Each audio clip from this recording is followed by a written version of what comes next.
Pigeon ভ্যানকে রাজকীয় গাড়িতে সাজানো হয়েছে। পিজন ভ্যান কি এরকম দেখেছেন আপনারা? শাপলায় যারা গণহত্যা চালিয়েছে, পিলখানায় গণহত্যা চালিয়েছে, জুলাই গণহত্যা চালিয়েছে, তাদেরকে এসি দিয়ে নেওয়া হয়। গুমের বিচার চাই, বিচার বিচার বিচার চাই, খুনের বিচার চাই, গণহত্যার বিচার চাই।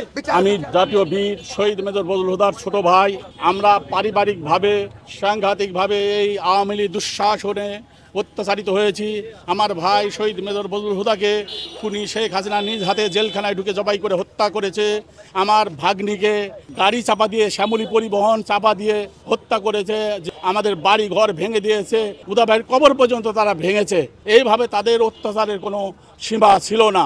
আজকে দেখছি একটি শ্রেণী তাদেরকে শেল্টার দিতে যাচ্ছে, তাদেরকে দোষমুক্ত করতে যাচ্ছে এবং তাদেরকে ভিআইপি।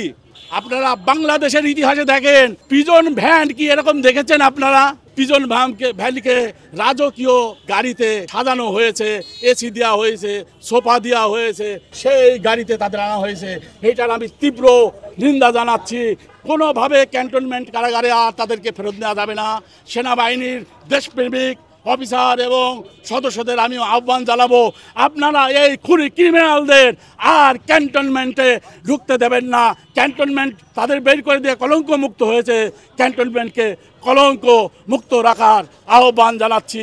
গুম খুন গণহত্যাকারী আছে, সবাইকে আইনের আওতায় এনে বিচার করুন। আমার ভাই মেজর বজলুল হুদা সহ আমার ভাগ্নি সহ আমার মা সহ যাদেরকে হত্যা করা হয়েছে, অগণিত মানুষকে তাদের হত্যার বিচার নিশ্চিত করা হোক।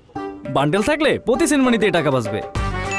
বিকাশ সেনমানি বান্ডেল কিনে জিতুন প্রতি লেনদেনে। শাপলায় যারা গণহত্যা চালিয়েছে, পিলখানায় গণহত্যা চালিয়েছে, জুলাই গণহত্যা চালিয়েছে, তাদেরকে এসি দিয়ে নেওয়া হয়। আর আমাদেরকে ফ্যাসিবাদী আমলে গরমে ব্যবসা গরমে রাখা হতো। এই যদি বৈষম্য হয়, আবু সাইদ ওয়াসিম মুগদের বাংলাদেশে বৈষম্য করতে দেওয়া হবে না। ইন্টারিম সরকারকে আমরা বসিয়েছি, আমাদের রক্তের উপর দিয়ে এই সরকার বসেছে। এই সরকারকে জুলাইয়ের কথাই শুনতে হবে। কোনো ধরনের টাল্টি বাল্টি চলবে না। এই সরকার আবু সাইদের ম্যান্ডেট নিয়ে বসেছে। এই সরকারকে এই সেনাবাহিনীদেরকে কলঙ্কমুক্ত করতে হবে। দেশপ্রেমিক সেনাবাহিনীদেরকে আমরা আমাদের পাশে চাই এবং এই 15 জনের কলঙ্কযুক্ত সেনাবাহিনীদেরকে বিচারের মধ্য দিয়ে বাংলাদেশ কলঙ্কমুক্ত হবে, সেনাবাহিনী কলঙ্কমুক্ত হবে। মেজর বজলুল হুদাকে গলা কেটে হত্যা করা হয়েছে, বিচার করেন, ফাঁসি দেন। তাই বলে কি গলা কেটে হত্যা করবেন? শাপলায় মেসাকার চালিয়েছেন, শাপলায় আপনারা কসাইয়ের মতো যুবলীগ, স্বেচ্ছাসেবক লীগ, ছাত্রলীগ হত্যা করেছে।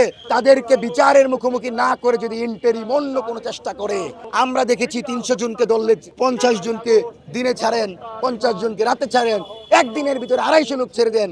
এইভাবে যদি ছাড়তে থাকেন, ইন্টারিমের একটা উপদেষ্টাকে 1 ইঞ্চি ইয়ার বাহিরে, মন্ত্রণালয়ের বাহিরে পা রাখতে দেওয়া হবে না যতক্ষণ না জবাবদিহিতা করবেন।